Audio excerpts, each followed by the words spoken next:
Good afternoon, everyone. I don't know about the rest of you, but I am so excited about uh, sitting down with lots of nice coffee after December when when we can when I can listen to all of these and see all of these wonderful presentations. I've bopped in and out, and I just know that it's absolutely worth it. Today, Will, Diehl, and I are going to talk about we are going to talk about some literature reviews that we've done over the past few years. Will introduce himself in just a few minutes, but I will just tell you that Will is at Penn State, and he is also an associate editor, as I am, with the American Journal of Distance Education. We are going to have conversation today, hopefully, with you about two of the projects that we've been involved in recently over the past few years. I see my internet might be unstable, so hopefully you're still hearing me. Will did a lit review for Quality Matters as a contract, and he did that in 14, 15, 16, and then I did a chapter of a lit review on online teaching that, in fact, Will was one of the editors. So that's the source of what we're going to talk about within the next 45 minutes. Our plan for this session is to give you some information, some glimpses of information actually, so that you can gain an understanding of research related to competencies, motivation, attitudes, values of teaching online, that you will be able to retrieve that kind of research, that we're talking about, and we want to help you think in terms of mapping motivations to policies and professional development strategies. So with that, I will let Will do the next slides. I am running this, so Will tell me when in fact he wants me to advance the slide. Will? Okay, thanks, Kay. It is great to be here with everyone today. I am, like Kay said, I'm an assistant professor at Penn State in the College of Ed in the Lifelong Learning and Adult Ed program, and I'm also the coordinator of the online graduate programs. And I've also taken on the role of director of the American Center for the Study of Distance Ed as well, which we just relaunched this past year. So if anyone has any questions about that afterwards, I'm happy to talk about that too. Our master's program is online, and we offer a degree in lifelong learning and adult ed, and then we also have a post-baccalaureate degree in or certificate in distance education. And as far as Quality Matters, I've gone through the peer review courses, and I'm also on the Quality Matters committee here at Penn State, and we're systematically reviewing courses around the university. So that's been an interesting venture over the last couple of years to work with everybody on that. So why don't we go over to the next, well, I'll talk about the, I'll stay on this slide for now for a second, Kay. So in this session, we basically want you to gain an understanding of research related to the competencies, motivations, attitudes, and the value of teaching online. Retrieve the research related to competencies, motivations, attitudes, and value of teaching online, and then be able to map motivations to policies and professional development strategies. Okay, we'll go over to the next slide, Kay. Thank you. Okay, so the area that I'm going to cover, I have up here on the screen, Hilke, Jürgen Hilke and other colleagues did a review back in 2012. And what they did was they basically did they took a look at rubrics and standards and online teaching competencies, and then they categorized what, from the literature, they tried to categorize what the teaching competencies were.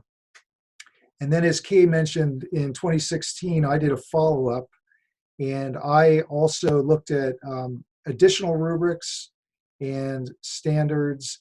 And then I went out and I did an additional lit review, and I found, and I was able to find additional articles from the years that Hilke and colleagues reviewed as well when I did that review. And I think part of that was because more journals were coming online, and I had better access, in 2016. And then in 2018, I did another follow-up, and Kay and I are actually working on an article based upon some of that research that we did then. And let's go to the next one. So I wanted to start out with the talking a little bit about what Hilke and others found developed as the categories that came out of the research. And those were, I have them up here on the screen: institutional context, technologies, instructional design, pedagogy, assessment, social presence, and discipline expertise. And just to give you an idea, some of the areas in institutional context would be things like instructors being aware of student disciplinary classroom behavior policies, academic integrity policies, rules relevant to student privacy, copyright requirements for course materials and student work, rules and regulations regarding students with disabilities, ADA compliance, things like that. And also instructors being aware of the institutional policies around evaluation for faculty. And then moving on to technologies, there were things such as understanding web browsing software, computer programs, word processing programs, for example, being proficient in the course management systems, instructors being able to manage the computer operating systems, things regarding support resources for technology in the institution, and let's see,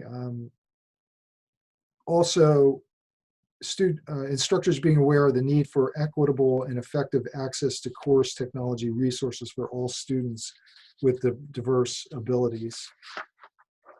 The instructional design area covers things such as being able to judge the credibility, clarity, reliability, accuracy, and quality of online course resources and online courses.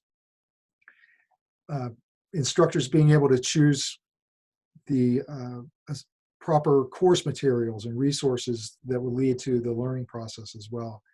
And then the instructors being aware of quality assurance standards in the design of online courses. The next category covers things such as the importance of motivation in guiding students to become active learners, and teaching strategies, engaging and motivating students as well. And there are more, I'm just kind of hitting the highlights. When we get down to assessment, that covered areas such as assessment strategies, how to assist and measure student learning in the online environment, providing constructive feedback to students, and ways of self-assessment as well. In social presence, the understanding the cultural, cognitive, emotional factors as well as physical disabilities can have on communication processes in an online classroom.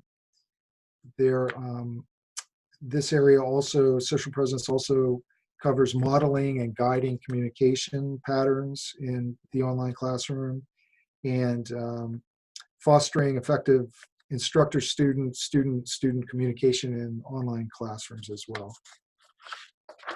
And in the next area,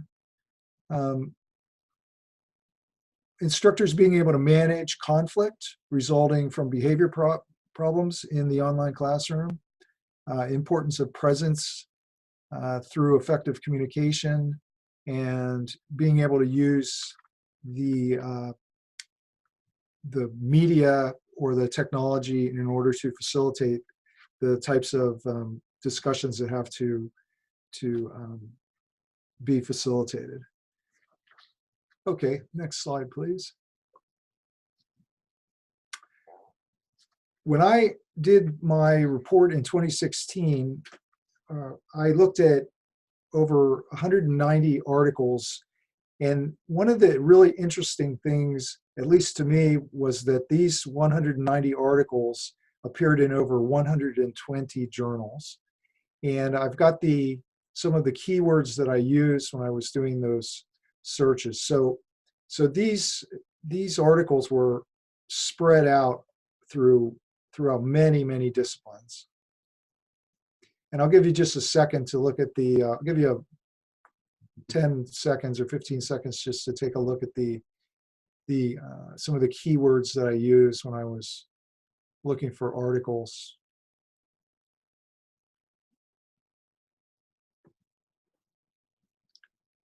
Okay, thanks, Kay. So some of the other interesting findings, and before I dive into this, I just want to say that because of the time limit, this is kind of an overview, and at the end I'll give you the URL so you can actually go out and get the report yourself, and you can dive into it and see it in more detail. But some of the other interesting findings that were that distance education is really becoming mainstream, or it is mainstream at this point. And I found that people were really focusing on their academic topic areas and journals that cover their topic areas. There were a lot of, so for instance, a mathematician might be publishing in a math journal about teaching online for math, or the same for science or English. So the articles were, like I said before, were spread out over a wide breadth of journals. Okay.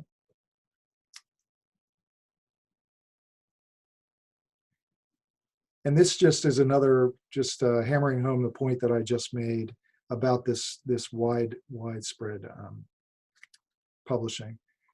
So the other thing that I have found from part of this comes from being at conferences, and also as related to the point that I just made. A lot of people aren't even aware that there is a field of distance education called distance education. They are all of a sudden catapulted into the online teaching world, and they are reporting on studies that they're doing to advance and improve their teaching or other aspects of their organization in terms of online learning. And so I think that that's another interesting area that leads to seeing a lot of repetition in articles across these disciplines. And this point is kind of a preview of what Kay will talk about later too. And even in the distance education journals, you see a lot of articles And we see submissions where there really is a reinvention of the wheel. And so part of what we talk about is how can we make people in all these different disciplines aware that there really is a field of study that is called distance education. All right, next slide, please. This slide just gives you a sense of the journals that were focused in on distance and online learning and technology. And I won't read those off, but you can, I'll give you 10 or 15 seconds here and you can take a look at the journals. But these are, if you're familiar with distance education journals, a lot of these will also be familiar to you. And you can find articles related to teaching competencies in all of these. Okay, so I broke this down by academic context as well, number of studies. This is really kind of interesting in terms of the total number of articles in the various fields of study. So you'll notice there that community colleges, and this is true in other areas of study and research in distance education, community college studies, that's an area where there is a lot of room to run if you're interested in looking into online learning and especially teaching competencies at community colleges. All right, next slide, please. Okay, so as promised, you can find the report on the Quality Matters website. If you go into the research tab when you get to the site, you will be able to download this. It's a long report. I have everything categorized. There are lists of the various rubrics with URLs, so you can go out and search for those. You can learn about the similarities. You can see the number of publications per year, going back all the way to 1962 to 2015. And that's kind of interesting to see what the trends, how the trends for the number of articles for teaching competencies evolves. And I think what I'll do is I'll leave it there, and I'll look forward to any questions that you have or comments or hearing about your experiences with this topic. So I'll turn that over to Kay.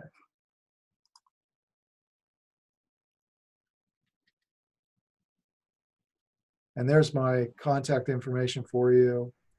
I invite you to come over to the American Center website and join us. We'll be doing some online symposiums as well. Good afternoon. Thank you. Well, this is such a fast pace of moving through the literature that we'll ask you to hold on, but not hold on to your questions, because we do hope to have some time to entertain questions. The piece that I want to talk about is the online research literature of teaching online. And I think it's now talking about who, what, why, where, when, and how. I've followed this research for a number of years and have, I alluded to the chapter I wrote in the textbook, or in the, not the textbook, but the handbook. The original chapter was written in 2003, and I revised 2007, 15, and 19 versions. One of the things that popped out to me as I'm following that literature is it comes up to the so what question. And I have to tell you, this reminds me of when my children and grandchildren were 2 years old. Every answer to every question was no. I have to tell you that at this point in my professional life, it is so what? Research is such a valuable piece of education in itself, but it comes alive when in fact it impacts what we're all about, which is education. We'll mention the fact that we do tend to reinventing of the wheel. Hopefully my internet isn't too unstable. It notified me that it was. It's really about making sure that the research you have in mind replicates, expands, questions. It can even contradict whatever your research and ideas are and your research interest. You want to ground it in what's already been done. Again, it can challenge that, but I think it helps if we step away from thinking that the research I want to do is original. No one else has ever thought of this. The chances are there is a big body of research out there. And so that's the literature that I've been following. And the next 3 slides I'm going to pop on really quickly because they are what's been reported in the body of research about motivations to teach online and barriers.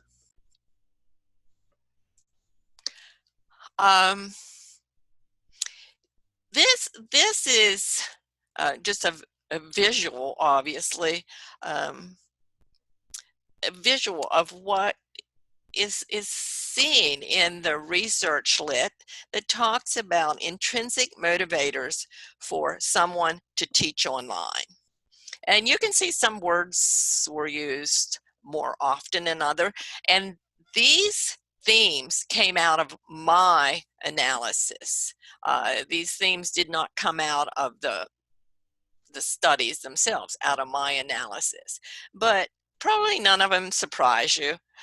Motivations to teach online. Professional motivation, trying something new. It's personal.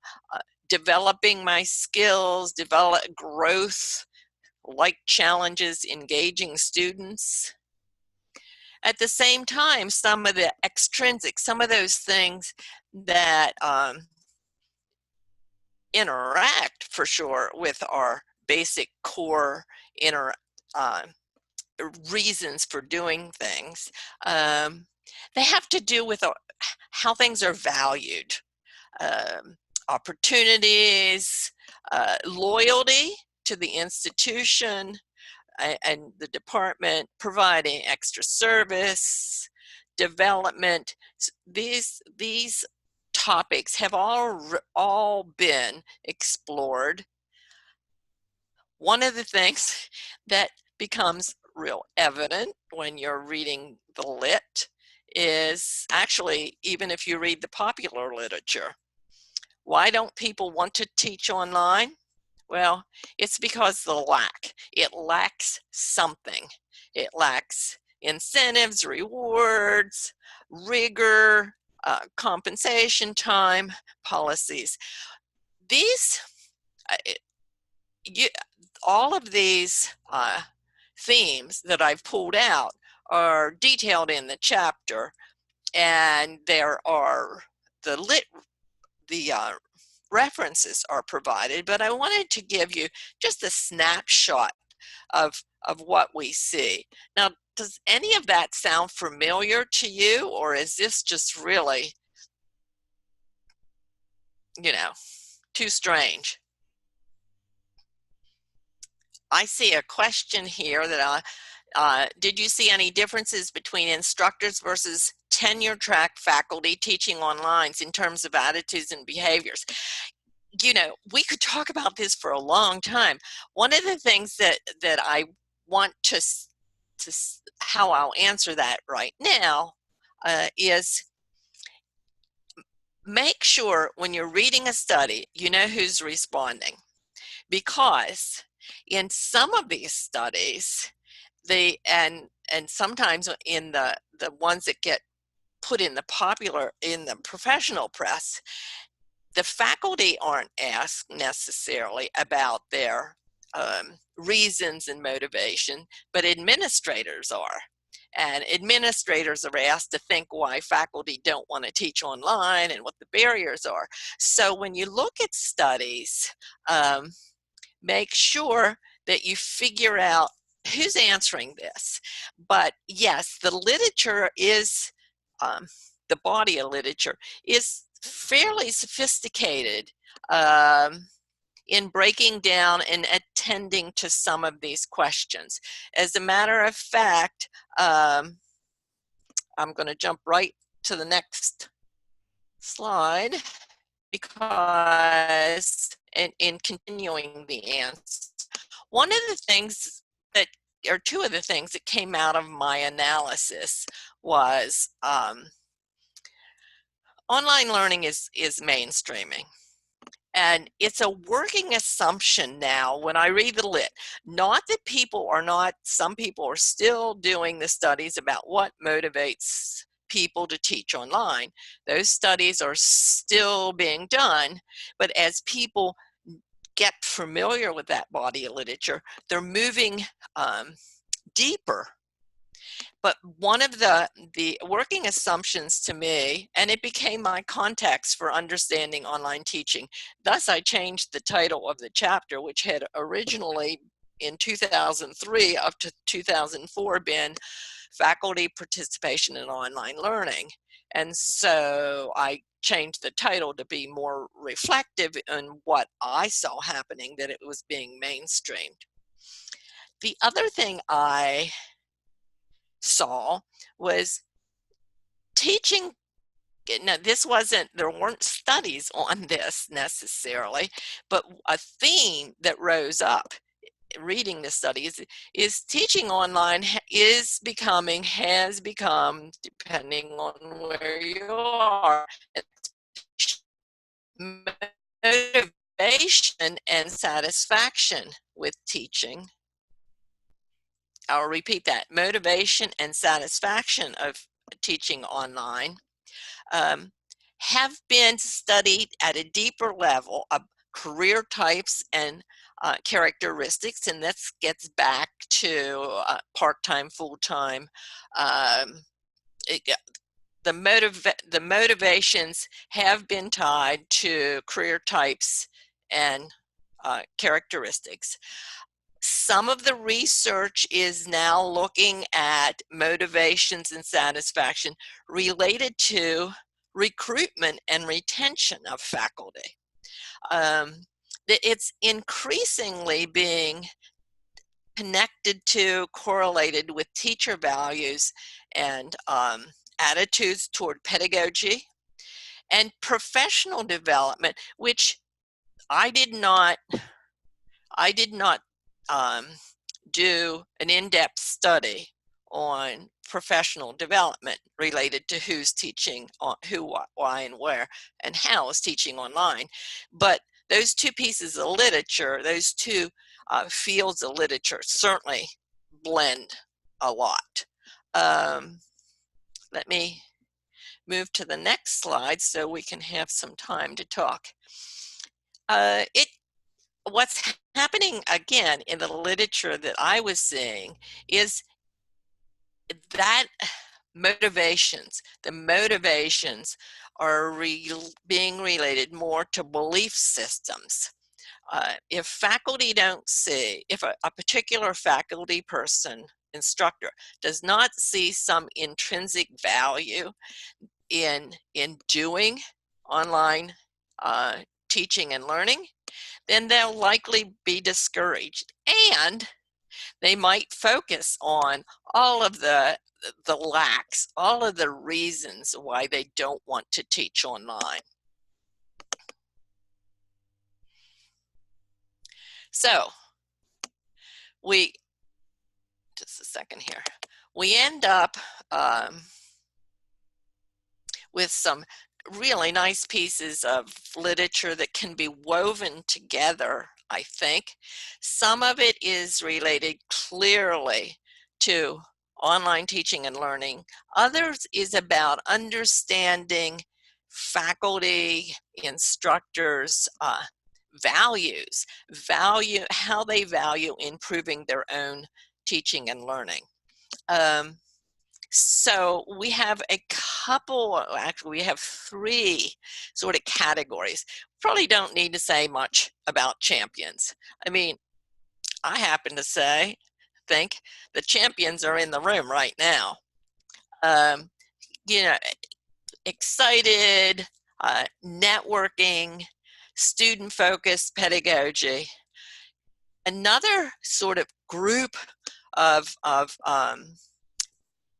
faculty that came up in the study was what they called prospective.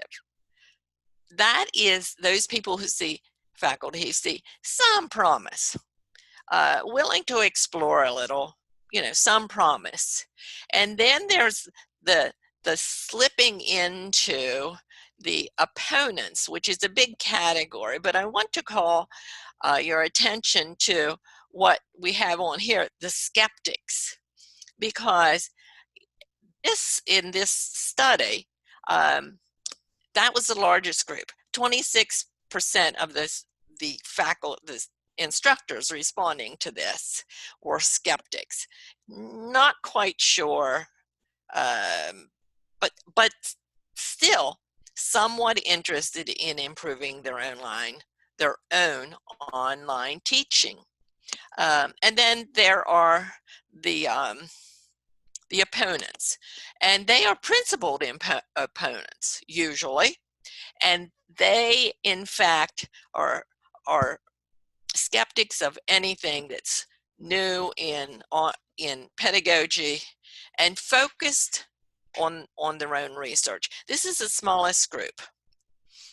One of the things that this kind of evidence brings to mind for me in particular, and I don't know if Patrick Dempsey is in the room or not, but last year actually, Patrick and a colleague had research and the links attached at the end here. For now, faculty perspectives of instructional design and QM standards. One of the many big nice takeaways from this is meet the faculty where they are. Now this is, I want to say, whether you're a designer or a chair, you meet the person where they are. And I think this layout helps me understand why it's important to do that. We don't want to categorize. We don't want to say, okay, those 2 faculty belong in this category, or whatever. But we want to be open to meeting them where they are. So we'll have that link at the end. Try to move ahead so we can get some questions here. This is just my little quick interpretation of what we're seeing in that body of literature that talks about folks who teach online. The first and a second wave, the early adopters, those people have landed. They are the reflective instructors who for access and other reasons became interested in the possibility of online learning, maybe transitioning from earlier forms of distance education. They are the early adopters in what I call second wave. The next wave would be those people who see some career advancement possible, if nothing else, for what they would see would give them some increased job skills. That group is I don't have percentages on, that group is sort of bobbling up. I think the wave that's coming now is what we can call the pedagogical wave. And that's because, again, because we follow the literature and we say it's not all about just studying what motivates faculty in my institution. We now know that it also, that includes values and behaviors. So now to my so what? What does this mean for practice? We can, hopefully we have a little bit of time here. So what? Do we have policies and procedures, perhaps around or helping facilitate expectations about teaching online, and to retain good online instructors? Do we have networking opportunities to have conversations, pedagogical conversations, especially with the full-time and part-time instructors? Let me see if we have, Jim, can you help me out with any questions or comments that might relate to these practices? I'm not seeing any question or comments. A couple people have said that it's hard to hear you, but I think that might be your internet. It would be, or am I clear now because I had my mic down a little? That sounds better. Okay, that's what happens when you flick around your mic. I mean, it would be interesting to me to like see hands or in the chat. Are these issues even discussed in your institution, like faculty or policies and procedures to actually facilitate expectations for teaching online and to help people network? Or is it just, is that being ignored?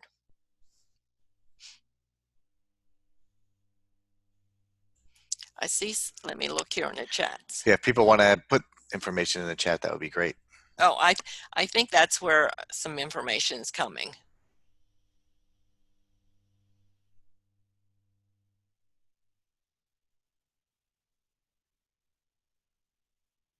And some of the chat I'm looking at was from last time, so. Yeah, if you've stayed in the room more than this one, then your chat goes all the way back to the beginning. Okay.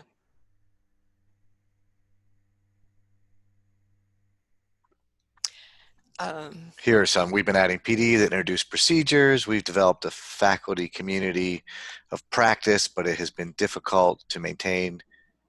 A lot of PD around online pedagogy. That includes networking. That's from Oregon State. Are you seeing all these now at the bottom? I am. Okay, good. I think that's what research is all about. I mean, you know, we know that we have this body of research that is never complete and always needs challenge. But what do we do with it right now? Even if you don't have expectation policy, do faculty know that when they're hired? So that would be one of the things that I would be interested in. And then I'm going to move ahead so we'll have some time for sure. Future research, because we want to be able to use research, but we also know we need to move ahead. What relationship is there between learning outcomes and faculty's attitudes and values and perceptions related to teaching and learning? How do attitudes translate into behaviors in a teaching environment? And looking for correlations between a particular perspective on pedagogy and success in online. So I think, I mean, Will and I spend a lot of time reviewing submissions just for one journal, but the field is open and eagerly waiting for people to submit studies that build on the literature and maybe take it this next direction that probably has something to do with attitudes, values, and perceptions. So I'm going to, this is a reference list. We will be sending out and making available, rather, December 2nd, some additional information. So let me go back. Will, would you like to handle some questions now? How much time do we have? 4 minutes? 4 minutes, although I did ask Barbara if we went a little bit long, was there anything that the closing session was doing, and she's letting me know. Okay. I'll Yeah. let Will handle some questions while I read some questions in the chat. Okay, and I'll just comment on your question about networking with online instructors. And give you an example of what we're doing. Penn State has Office 365, so what we've done is set up a Microsoft Team area where online instructors can meet, share resources in the OneDrive area. If they want to meet on the fly and have a Skype call, they can. We just implemented that last year, so I wouldn't say that we're getting high usage out of it yet. But we have set up a virtual space for people, and I'm hoping to engage people more who are teaching for us at Penn State in our program. So we're doing that.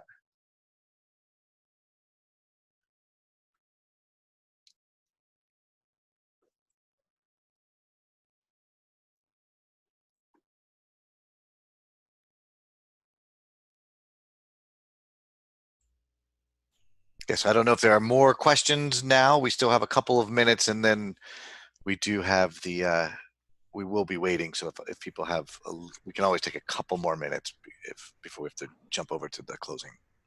Yeah, and I did see that someone put the URL in the chat for the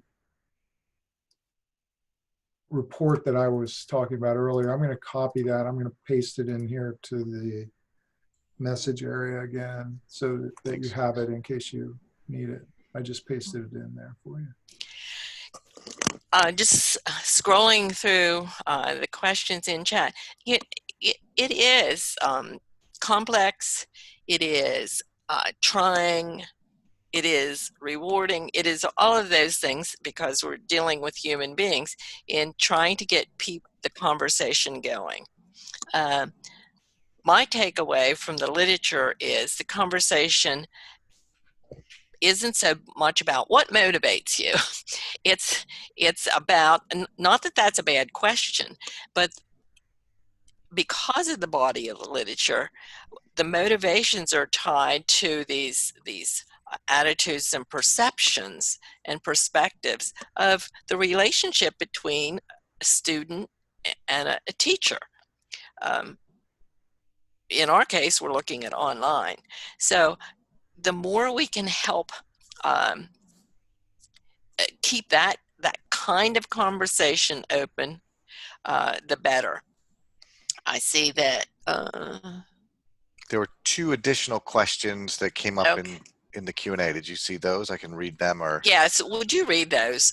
this from Amar. Since you mentioned intrinsic motivation's importance for online teaching and learning, can one increase that, or is it innate? Oh my gosh, where is my magic wand? Just when I thought I wouldn't need it today. You know, that sends me back into the literature. As much as I remember and I will share just a second, I will share again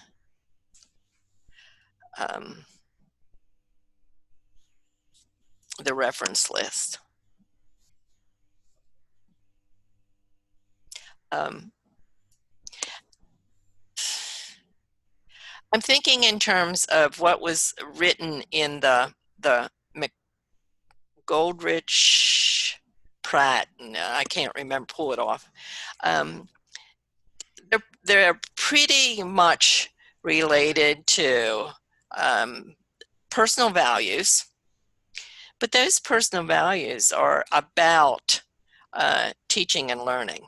And some of the skeptics are willing. Some may, I think, what did they call the opponents? They called them principal opponents. They're not. But it was like 6% of the survey, 6%. They're going to do other things to help education, but maybe not teach online. So I think that there is certainly conversation about the value of professional development. As a matter of fact, in the reference list, which I will put up here in just one second, there is a new study coming out, and it's going to be published in the American Journal, about the follow-up of professional development. And sometimes, and this is not new research, but sometimes you get people right after a really dynamic professional development offer, and they are going to change the world. It's so dynamic, and then follow them later on for implementation. So I think there are those kinds of questions that are coming up. I'm going to see if Will or Jim wants to head us out of here or do whatever. I will specifically make the list of references available when it's disseminated on the 2nd or 5th of December. Yeah, I think it's the 2nd. Okay. Okay, that we ran a little bit over. I'm letting Barbara know that people are. It says they're still going too, so it's not an issue. So if you want to, I don't know, Kay, if you can put that reference up there. If not, I will say this is probably say thank you very much to everybody, and thank you, Kay and Will, for your presentation. Okay, I'm going to see about putting this reference list up. So I want to share. And I'll just say thank you, everyone, for sharing your experiences in the comments. Those will actually be useful in the future when we can watch the recording as well. So thanks for. Yeah, there was one additional. Yeah, there's one additional question that wasn't answered, but I'll capture that, and so maybe we can answer it somewhere along the way. Okay.